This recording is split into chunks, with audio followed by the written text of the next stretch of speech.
was like, all right, welcome to another live of the Nourish the Risktakers podcast.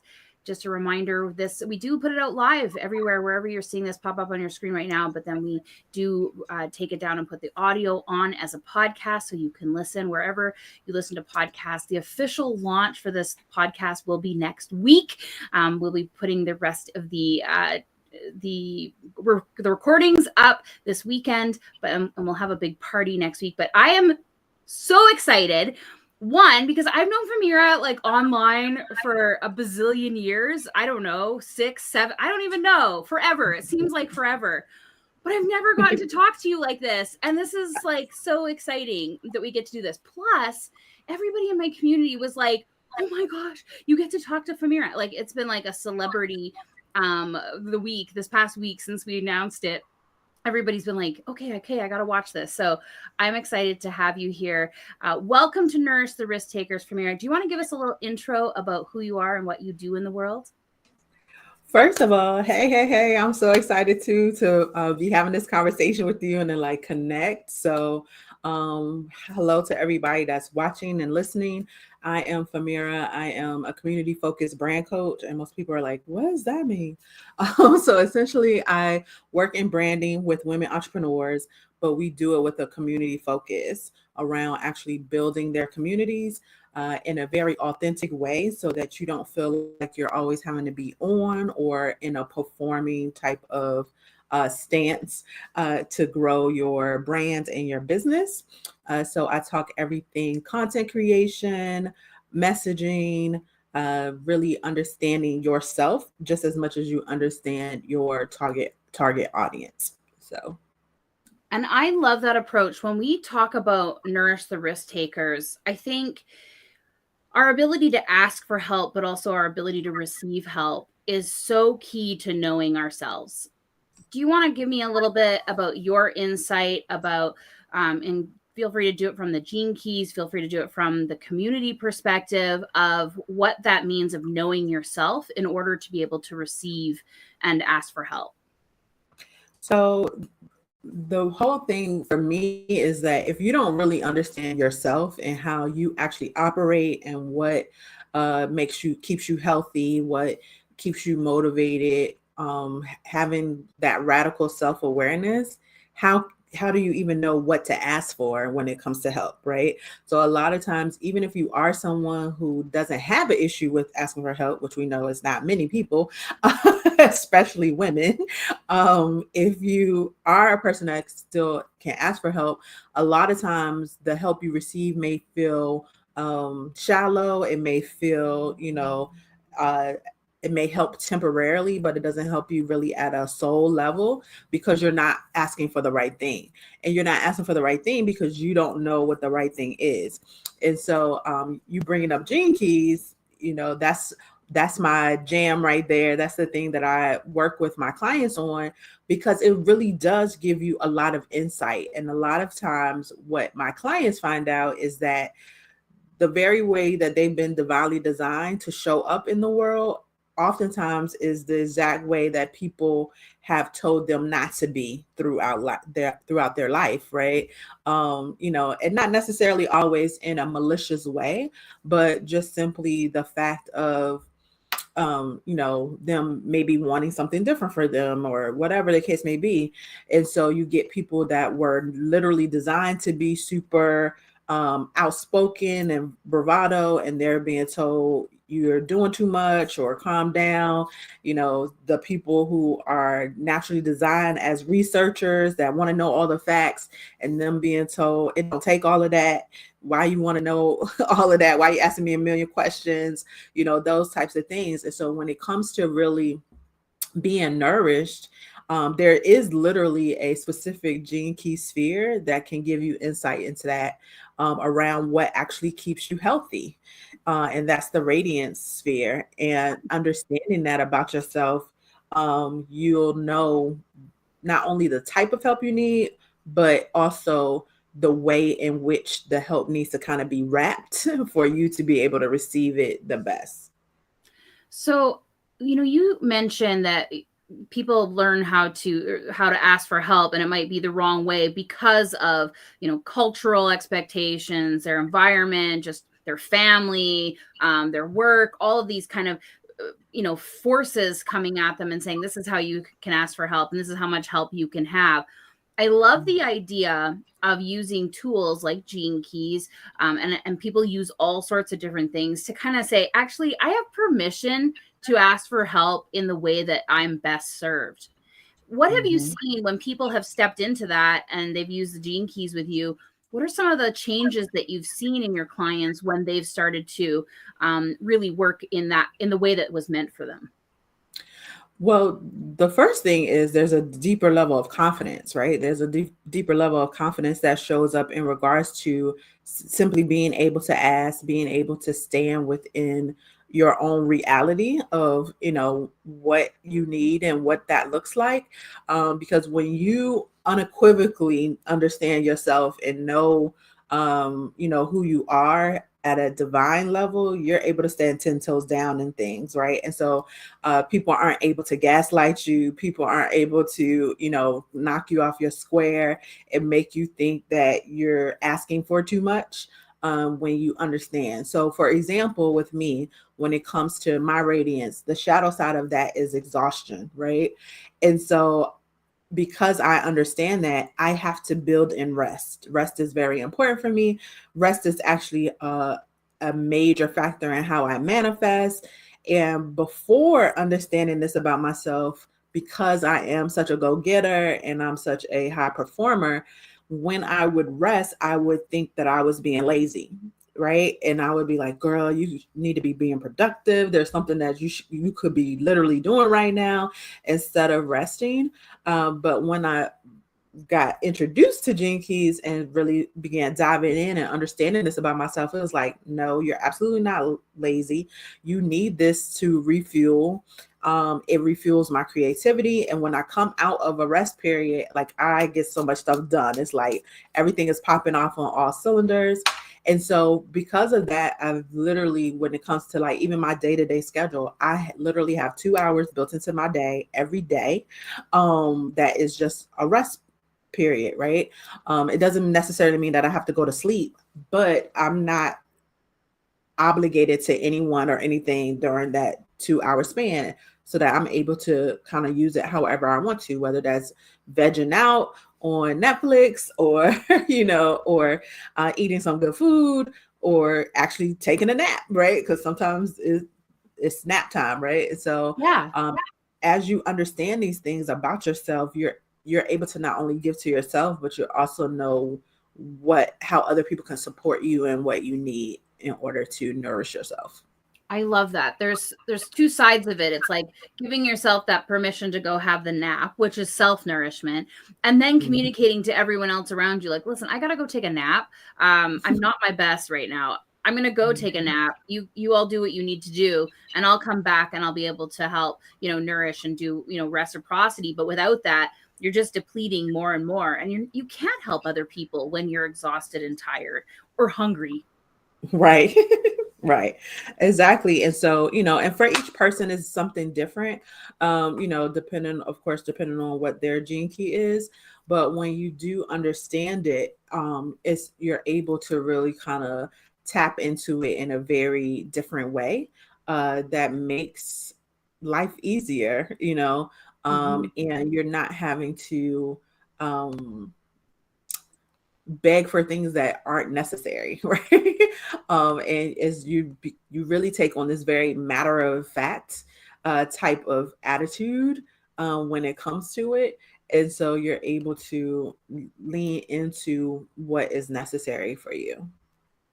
So walk me through a bit of a scenario here, because if I've been around all of these people who've told me how I should ask for help or how much help I can ask.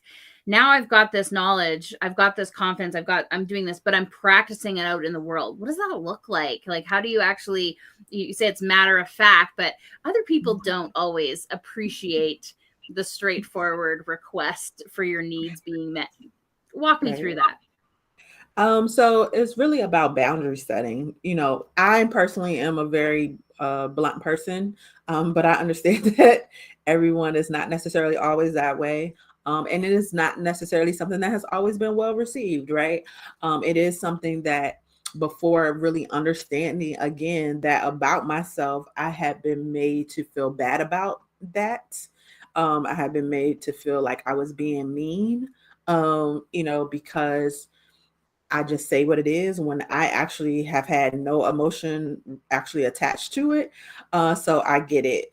But, it's just really so like my example for me, it's not even necessarily anything that I trained people on or said anything. It's just certain parameters that I put in place. You can't get on my schedule during that 2 hour span. I don't make any exceptions, even if someone's like, oh well, I can only really talk at this time. Well, unfortunately, well, maybe we have to schedule for another day, right? Which as somebody who's a super giver, that was very hard for me to do in the beginning because I'm someone who will change their schedule for people to accommodate people and want to help people get into place. But understanding how important this is to my own well-being, I'm like, I can rearrange any other part of my schedule but these 2 hours, right?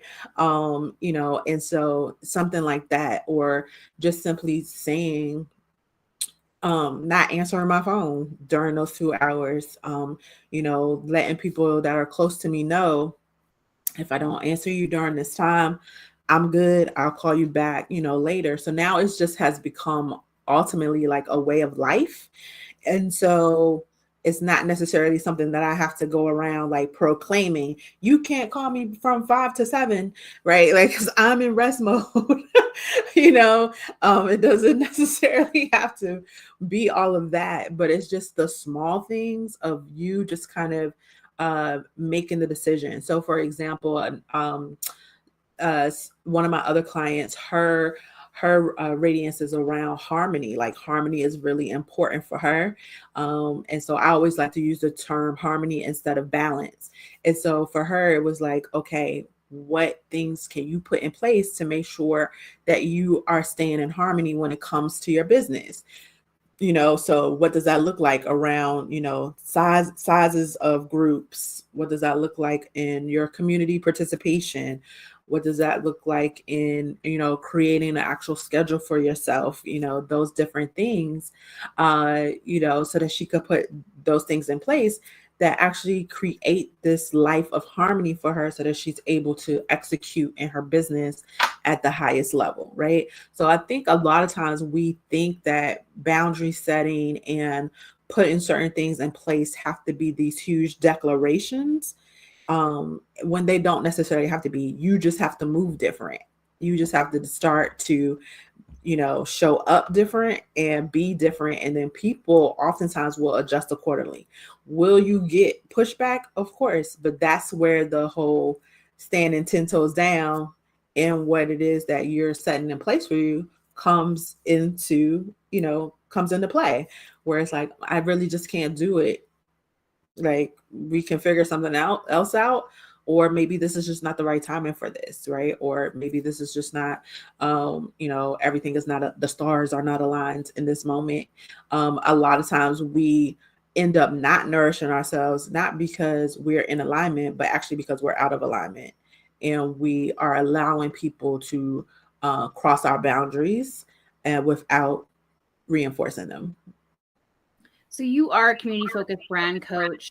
I want to talk a little bit about, how do you see the art of asking for help and the art of receiving help being in community?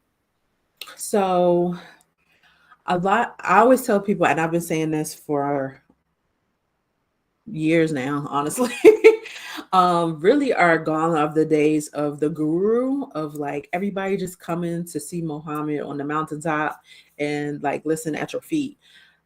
Community and more of a cooperative is necessary. And so when it comes to you asking for help, not being afraid to ask your community for help. Yes, you are the leader of this said community, of this space. You're responsible for the environment in which you're creating. But if your community sees you being willing to ask for help, they too will be more apt to ask for help when they need it, right? And so that help can look like polls, asking questions, you know, getting support as your community grows, as it gets larger, you know, not being afraid to ask for ambassadors, to ask for people that are willing to step up and occupy some leadership role within the community as well in order to support you. But the thing with that is really, you have to have a bigger mission. You have to have a movement that people are a part of that will make them want to help, right? And I tell business owners this often. You know, a lot of business owners want to talk bad about influencers, because, like, well, they don't have a real business, but Right. influencers have mastered the art of community in a way in which I'm like, Yes. business owners, y'all need to pay attention. The Yes. way that their community rides for them a lot of times is like unparalleled. And so you really need to learn from that. And the reason why that is because they are willing to be vulnerable, they are willing to be transparent, which is necessary in a community space. And part of that vulnerability and part of that transparency is not trying to pretend like you know it all and that you can do it all, and that, you know, everything, you know, rises and sets in who you are. It's like, no, this is a community effort. We are putting this mission out, and I need your help just as much as you need my help. Yeah, I mean, in my community, it was funny yesterday. Karina had mentioned that on our podcast that she saw me in the room having my own website issues, and I'm like, oh yeah, I will process right out loud, and you can see that like I don't know all the answers. I'm gonna have tech problems just like everybody else. I'm gonna have funnel problems. I'm gonna have like broken pages, and I share it all because I want them to see that all of this is doable. And when we do it together, it's not as painful. It's not as like sometimes having someone else see or go through your website. Yeah, it sucks when they find broken things, but it's part of that being in community. It's part of, doing it together and not having to shoulder all of that responsibility yourself. And I think that's interesting you said about influencers. They're very good about that, right? They'll use I've been watching. I have a small like addiction to the TikTok live shopping. Like I am obsessed with it, and it's really interesting. The comments go so fast, and the people who are selling these items completely rely on the community to help, keep the comments going, keep the excitement going, help them figure out, what people were doing. If you've never seen them, they're just fascinating examples of fast commerce. But it's really interesting to see the community that's built around them.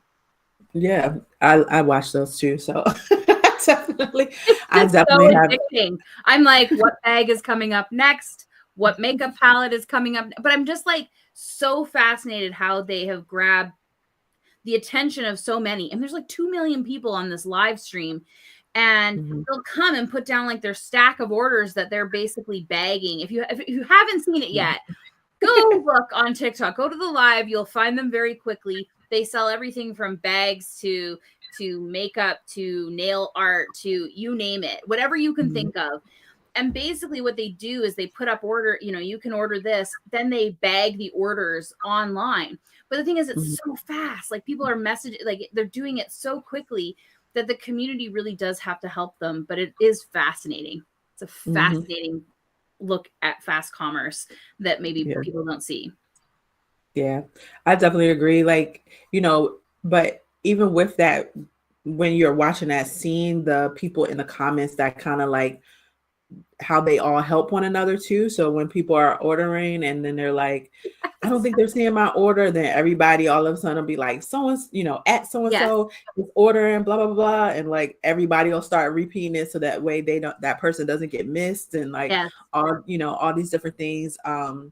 it really is community focused and not just self. Everybody's not just out for self. And you see it very apparent in those particular live streams, which is especially as someone who does the work that we do. I think that's also why we find it fascinating, Yes. probably more fascinating than the average person would.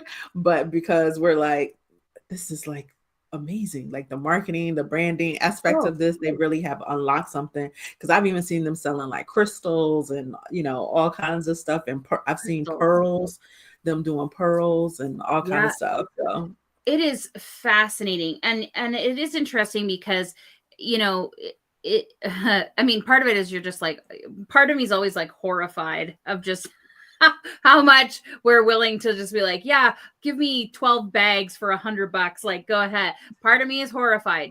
I need to declare that. But part of me is just fascinated with how the process, they don't have to do anything really big. They have like handwritten signs behind them that basically say $100 or whatever this bin, and they've got their phone, and that's it. That's what they're doing. And they are relying on the community. They are relying on the excitement of everybody that's in that stream at that moment to help them sell more. Yeah. And and that's the whole thing. It's like and I know this podcast is also about the risk taker, like the risk in that, right?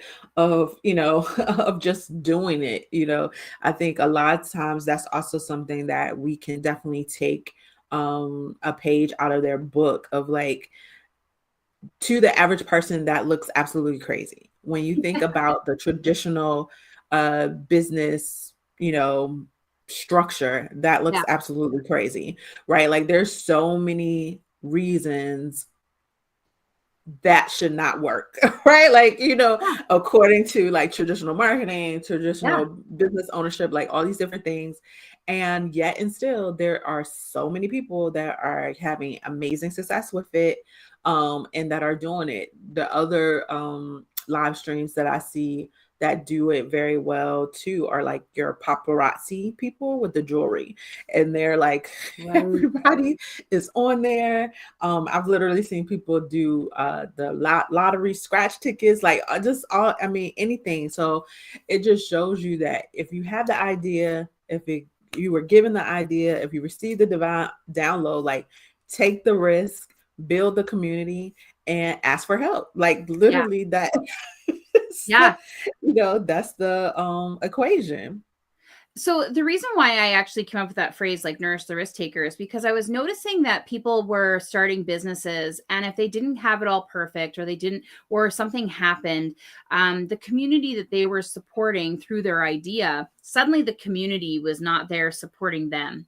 And I thought it was always an interesting thing where people are like, well, you started a business, you should have known what you got into. And it's like, when we start anything, we have no idea what we're getting into, especially business owners. Like, we're just like, hey, maybe I'll start selling this one day. Maybe I'll go on TikTok and do a live stream. Like, you don't know all the things that are going to come at you. You cannot know all of the things that are going to come at you. And I find it interesting that we're so easy to discard these people who are stepping out, who are creating massive innovations, who are creating new inventions, who are creating new ways of being. And we aren't in there just 100% like, what do you need? We wait until they've proven something. And it's like, well, we need people to come on and help them prove it.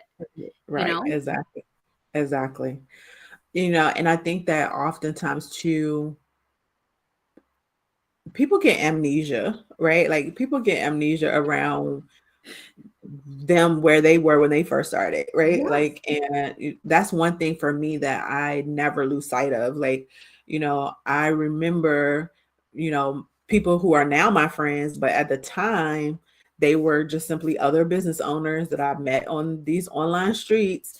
And I was like, I got this concept and I think it's going to work. And they'd be like, well, try it out on me. Right. Like, and I'm able to like test the concept and see that it actually worked. And, and doing those things. And so I think when you, unfortunately, a lot of people, when they reach a certain level of success, they be forgetting where they came from. And it's like, you didn't just step out on the scene as this multi 6-figure, 7-figure earner. You Yep. started somewhere too. And so to think that everybody should be coming out of the gate where you are now, one, is not fair. It's unrealistic, and it's ridiculous. Like, what are you talking about?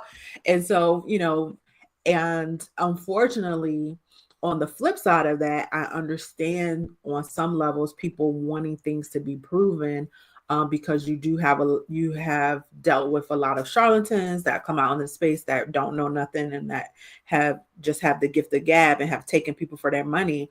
But there has to be a level of grace that takes place, for the person who was willing to take the risk to start the business, right? And who has this thing that they believe in, and this calling that they feel drawn to execute in the world. And so everybody has a community. It's just about finding yours. And and that's why I'm anti cookie cutter. And I say it all the time. My unpopular opinion oftentimes in the marketing and branding space is that all marketing works. All of it works. Yep. It just don't all work for you. That's right. And so you have to know what works for you. And the best way to figure that out is not to just only understand the community that you're trying to call in, but that's understanding yourself too. And how do you actually operate, and how do you actually how you're actually divinely designed to show up in the world, so that you can marry the two in order to reach success and build your community faster. I like that you said that all marketing works. One thing that we can add on to that too is that it might not work for you right now. It might work for you at a later stage. And part of it is, what I do see in the world of the online business is that people will see, the Amy Porterfields of the world saying, I put out this one mini offer and made $500,000 or whatever the exaggerated claim is of the day. But Amy's been doing this for 10 to 12 years. She's built a massive list of people who have bought from her before. Her putting out that mini offer is going to be very different from you when you've been in business for 5 minutes and you have a smaller list that you haven't developed. And so it's knowing that too, and being able to ask for help for where you're at. Sometimes we don't want to admit that we are so green, that we are so new, that we ask for things that are not yet for us. Yes, I totally agree. There's levels to this, people, and it just is what it is. I mean, it's just true, and we also have to remember that even with the deepest level of transparency, you're still not seeing it all. That's right. Even people who oftentimes are like, I'm an open book and, share a lot, they still don't share everything, right? Like, it just would be humanly impossible unless they just had a video camera just attached to them all day long. Yeah. And with the streaming live, right? There's always going to be bits and pieces of people's day, of people's journey that gets left out. And so that's something that you have to understand as fact, just because it's reality, right? And so even when things are working, if you're trying something and it doesn't work, you have to understand that, okay, maybe there's something about their process that I didn't get to see. Maybe there's something about how they put this together that I'm not aware of, right? And so this is also why it's great to have not just only the community that you're looking to serve, but being a part of a community where you get to be poured into as a community member, as opposed to necessarily being the leader of it. You need to have both types of community around you in order to me to be successful in business. One of the things I love about politics is when the successful candidate gets elected in, they talk about the person who got elected, but they always mention who ran their campaign. And it's one of the best things that I've seen. I think we need to do more of that in the business world, is like, yeah, I got here, but here's my team that actually got me here. Here is my support structure. Here's the person who ran that launch, because it wasn't me. I just showed up and delivered the content, the real work, the real strategy was actually this person here. I was thinking about this the other day. I'm like, yeah, we need to have like our, chief, the chief officer, whatever the campaign manager. We need to start elevating those folks in the business world, because they are the ones that are supporting these people who having the success. Exactly. I agree with that. I think I always personally have issue with, the people that are always like, I don't want to tell people who I work with because I don't want everybody working with them. It's like, but you want everybody working with you. How do you want to hold up their money? How do you want to hold up their growth? How do you want to hold up, their access to, abundance while you are siphoning abundance from them because they are supporting you? Like, that to me has never made sense, but a lot of people feel that way, right? And I know that for it to be true, that there's also a lot of spaces where NDAs are, a part of it, and all of these different things. Yeah.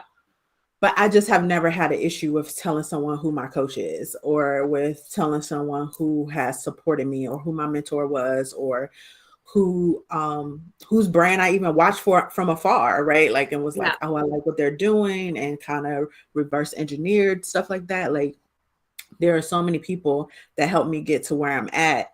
And I know there will continue to be so many people that will help me get to where I'm going.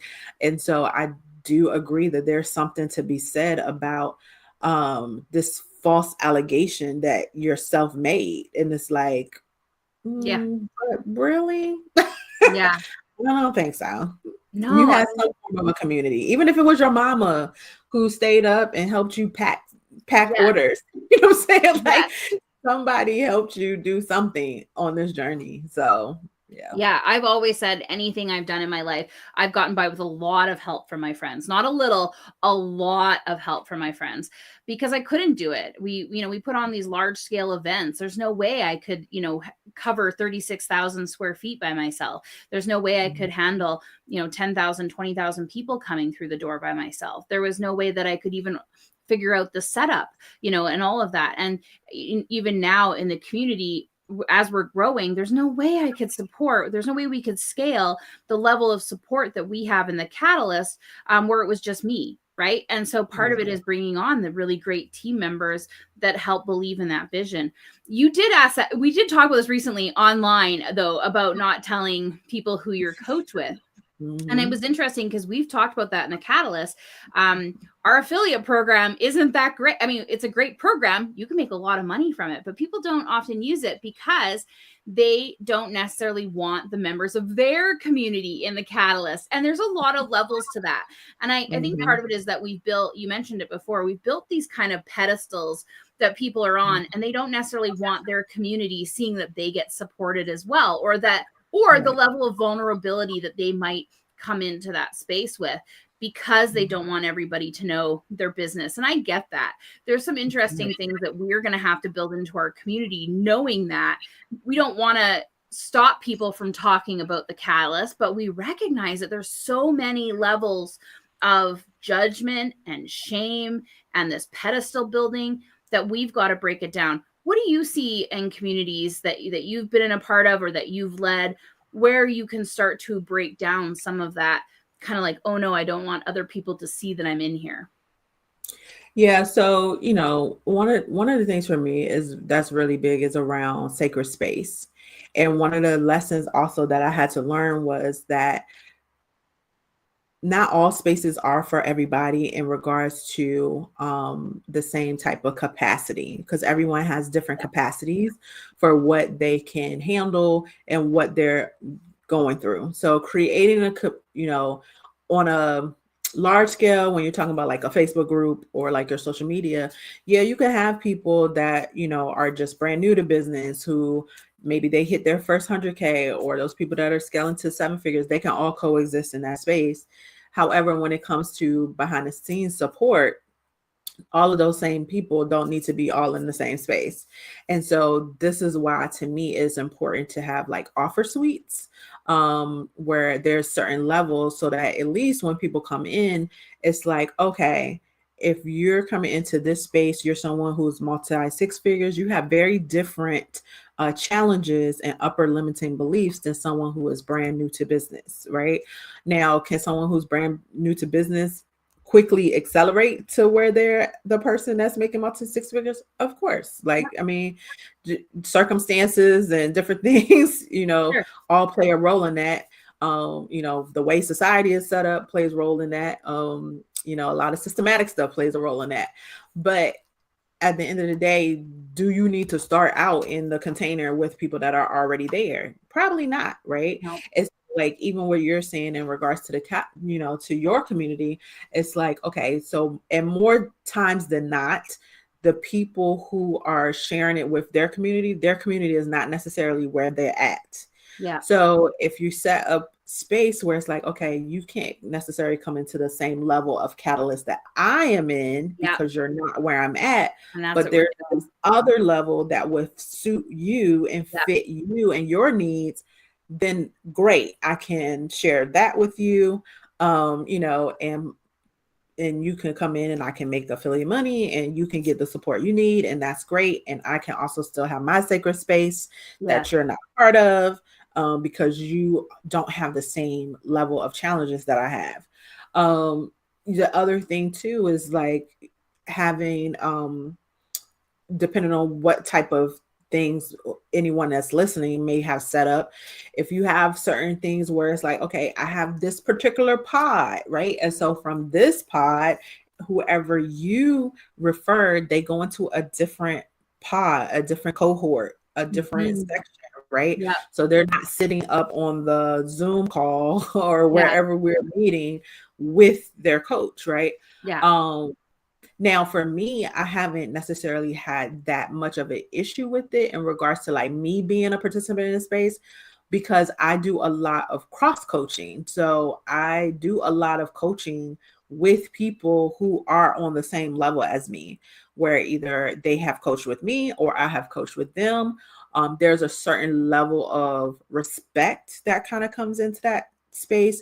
And there's also a deeper level of transparency and vulnerability that has taken place in those situations. So me being in a container with those people, it's not an issue for me, even though they may be my client, right? So again, I always am going to go back to radical self-awareness, like you understanding yourself and, and what works for you. Now, there are definitely certain people within my community I probably would not necessarily want to be in the same cohort coaching container with them. Yes. But that still would not keep me from telling them who I got support from, right? I would just probably be very honest with them and say, based on where you're at, I don't necessarily think you're ready for this particular container that I'm in. Yeah. However, they have these other offers or, whatever the case may be, or let's get you to the place where you would be able to, operate in that. Right. And so that's the difference to me. Yeah, I've been really exploring the concept of mindful exclusion. Just really being, conscious, like you said, not every space is for everybody, and that's okay. And maybe we get stronger in that as individuals, as community members, as community builders, in knowing when mindful exclusion is really effective for people. Yeah. And, and I think also too, there's a certain level of trust that has to be in place between you and whoever you're coaching with or you're mentoring with, where I also know that if I was to refer someone to say you in this community that I'm a member of, that you're going to vet them and be honest as well on whether or not this is a good space for them. And if me and that person are in totally two different spaces, I shouldn't even be concerned with whether or not you're going to let them in, right? Into the space. Yeah. But if you're working with someone who's just like, I just take any and any and everybody, that's a different conversation to be had, right? Yeah, we don't have an application on the Catalyst, so it is definitely something we're looking at. That being said, everybody who's joined, minus one person, has come through as a conversation with me. One person joined. I actually refunded them because I was like, "You're not gonna have fun here," for very obvious reasons of just things that were on their Facebook group. I was like, "Oh, you're not gonna love this space. You're gonna have, let me just give your money back." But it is interesting as we grow, we definitely are looking at a new beginner cohort, and we are also looking at a founder circle. So people who have been in the space for the length of time that we've been open, they are at a different stage. And I want them to be able to have input and vote on the people who they would like to be in their founders. So it isn't just like somebody came to me with $25,000 or $50,000. It's the fact that they are the right fit for the community. And I think that's a really interesting thing when we talk about nourishing the risk. I love that you said, you rely on me, to make sure that I'm not bringing people into your space as well, because it becomes your space. Even if I'm the person, who created the idea, when we're building community, it's our space, not my space, and I get to decide who's in there. It's really important that the members within the community are able to help and ask for help from all of their folks in there. And if they can't, that's where we start to see the problems. Right. Yeah. And, and that's the thing about, I want to see more entrepreneurs actually take the time to create sacred space, right? And to understand the importance of sacred space, even within the community, right? And how even inside of one community, there's different sacred spaces, right? Like there's different, because people need different things. People work differently, people respond differently, people learn differently. Like all of these different things are important to understand when you are looking to really create a thriving community, because that's the other piece, right? So many people want to build these communities, and they do the things to get the numbers, to build the people, but they don't really understand any concept around sustaining community, of really making it feel like a true community outside of utilizing the word, right? Like, and so, yeah. And so it's like, how are you actually nourishing them? Are you actually listening to what they need? Are you actually understanding what their desires are, understanding what their challenges are? Do you know what they're not saying? That's right. Can you see what they don't see? And are able to nurture them into that space as well, right? And so too many people are building communities, but not building communities. They're building Facebook groups, but they're not building communities. Right, exactly. They're building email lists, but they're not building communities. They're building social media platforms, but they're not building communities. Yes. And there's a major difference. I It's a love difference that. between an audience and a community. I love that. I love that you said that, because it is interesting. We see these social media followings, even with 10,000, 20,000, 120,000, 2 million followers, but is there community? And one of the conversations we've been having in the Catalyst is, can you have a community without having a forum? Like, can you have community without having a Facebook group? I'm like, yeah, people can recognize each other and connect with each other. And it's not something you have to necessarily manage. We look at like Taylor Swift fans. We look at, like they have a community without necessarily having a central gathering place. They feel like they belong to something without necessarily signing up. The Bayhive, there's so many of these that we can see from music, where people will see themselves as part of a community even without being on a forum. Exactly. The thing with that is because they have a common mission or goal, right? They have a common interest. And a lot of times you'll even see, that's why I say influencers actually do it really well. I mean, there's a couple of people that I follow, and I comment so much on their content, that I've met people in the comments because I'm commenting, I'm like, she's there again.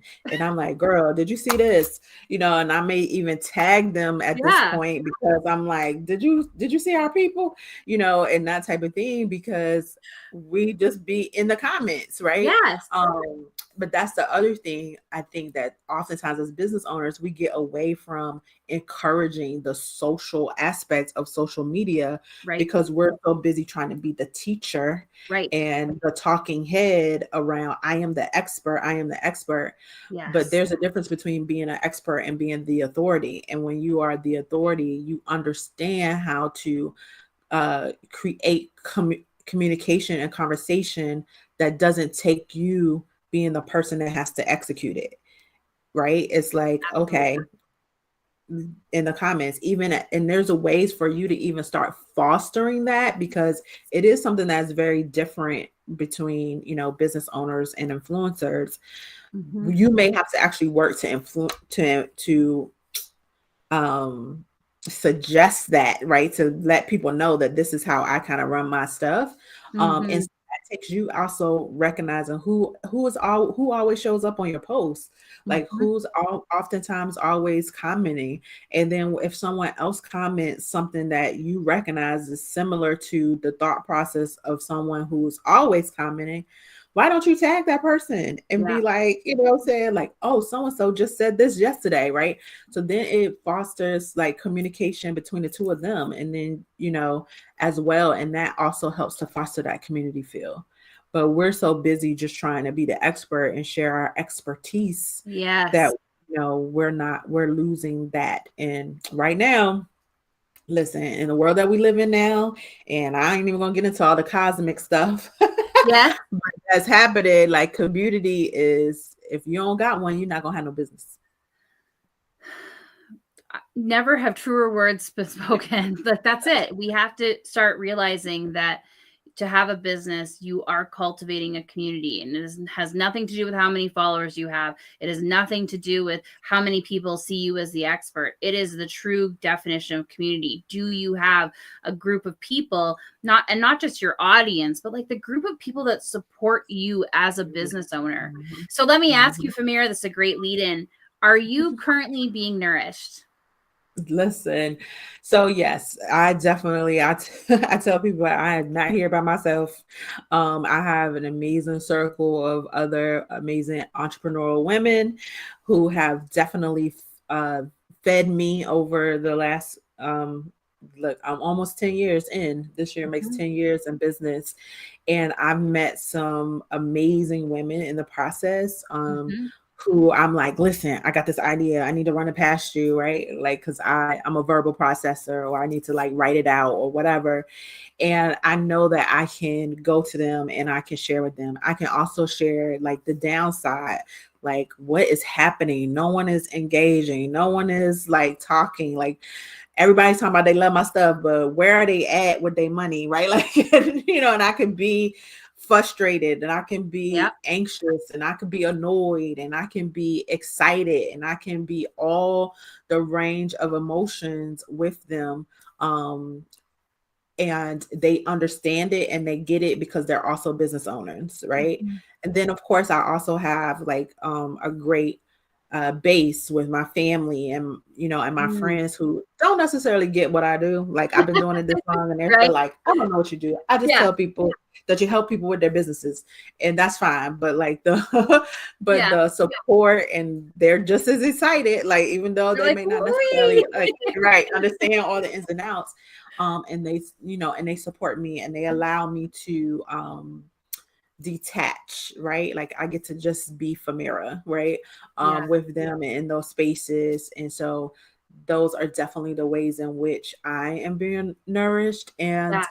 and then even from the community that I actually am leading, like seeing people have aha moments, and seeing people have breakthroughs, and seeing people understand certain things about themselves, that actually nourishes me. Like seeing people get results that they didn't think that they could get 3 months ago, right? When they first Mhm. came into my world.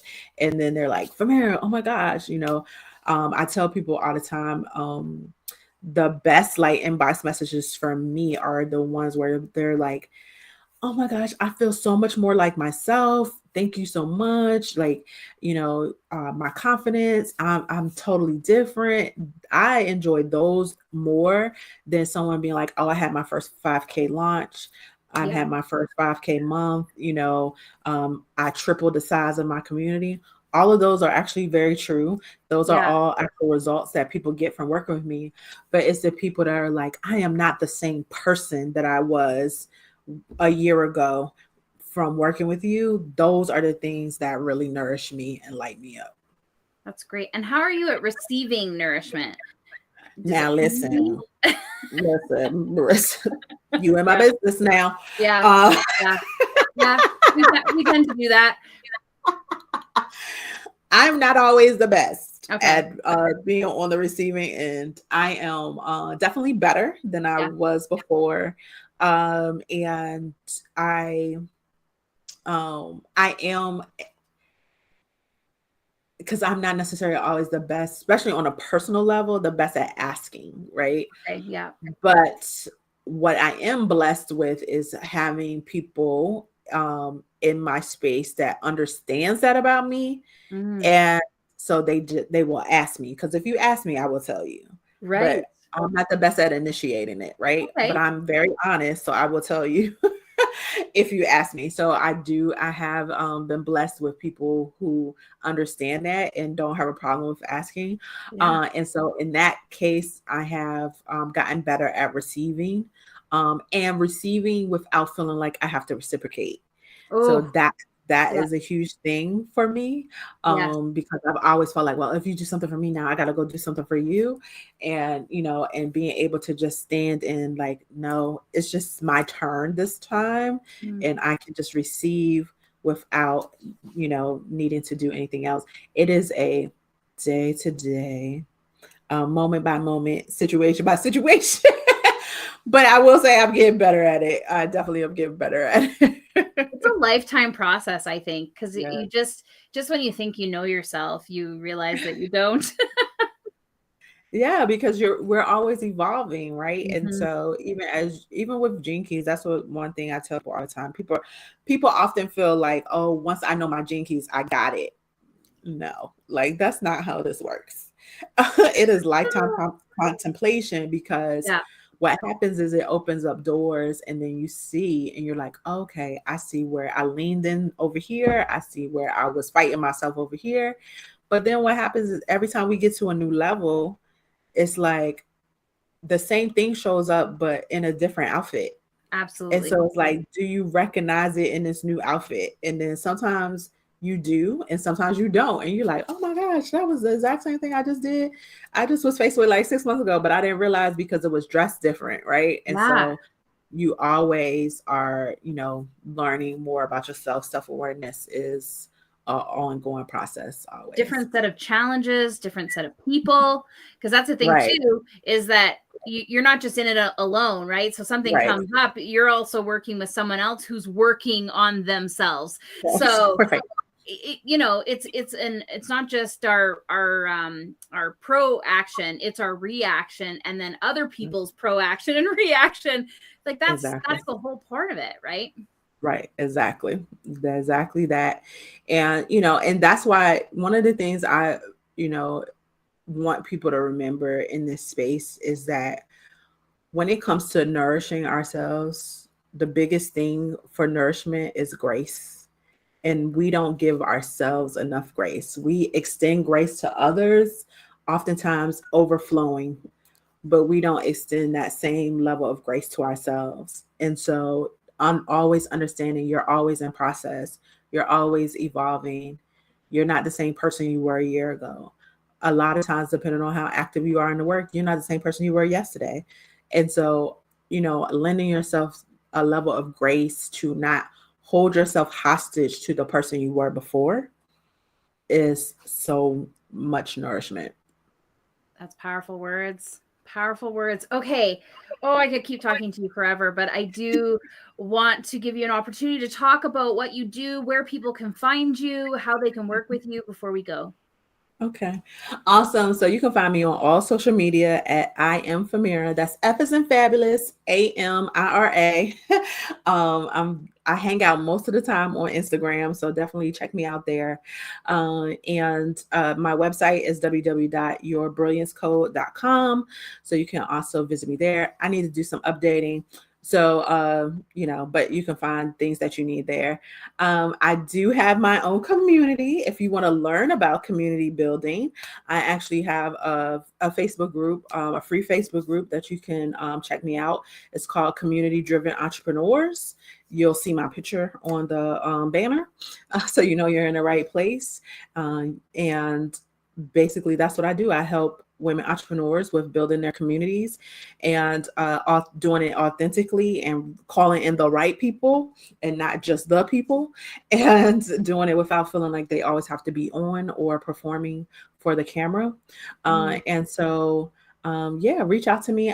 If you're listening to this podcast, I would love to hear any aha moments or what your favorite part of this podcast was. So definitely DM me on Instagram at I am Famira and let me know. I would love to hear your feedback.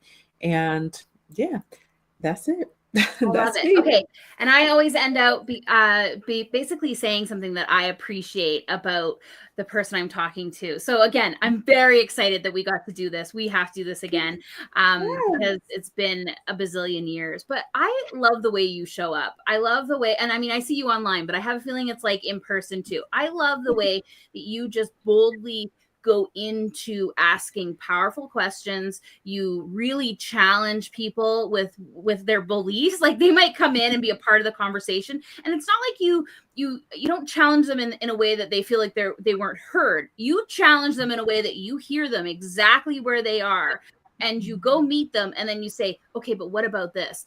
And you have a really powerful way of doing that, and I know that that causes amazing ripples that turn into big waves out into the world, because I've seen it. I've heard people say, I talked to Famira and this is what happened. And, or I saw Famira doing this. Like I often hear in our circles, people come back, they're like, did you see what Famira posted? So you are creating this fantastic discussion, these conversations out into the world. And I really appreciate it. I like when I get to be a part of them. I like when you challenge me. I like when you come in and you say, okay, yeah, but what about this?